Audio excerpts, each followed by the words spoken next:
Hi everyone, Simon from Travel Trade Consultancy here. Hope you're all safe and well.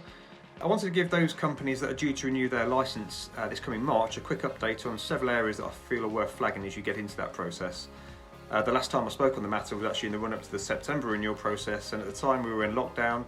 I was overdue a haircut, and sadly little has changed since then. The first issue I wanted to discuss was that of the ATOL financial criteria.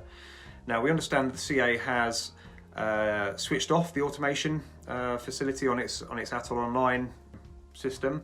So whilst completing an ATOL self-assessment is still a worthwhile exercise to go through, if it shows that you do pass their normal financial test, that alone is not necessarily going to get you an offer. The CA are looking to obtain some additional information in order to consider your licence for a further 12 months.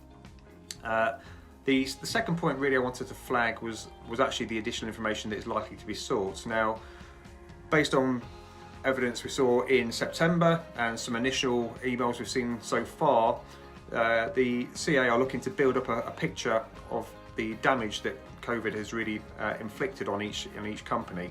Now, that might be what you've done in terms of raising your liquidity profile. Has that been through debt facilities? Has it been through shareholder fundraise?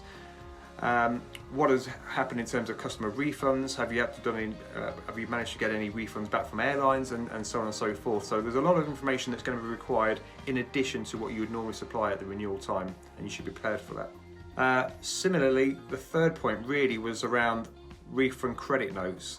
Now, you should already be in the habit of providing a refund credit note return that supplements your APC return.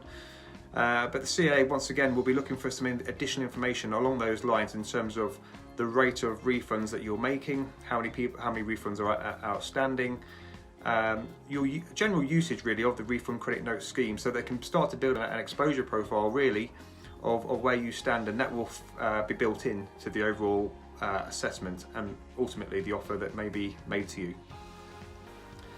The fourth point was around EU sales, and it was a point that we raised heavily towards the end of last year as we approached the Brexit date, and clearly we are no longer part of the EU anymore. But if you have EU sales, then you do need to come up with an alternative solution to protect those. They can no longer fall under your ATOL. So a couple of things really, they should drop out of your ATOL projections, because ATOL, you can't cover them under that particular license.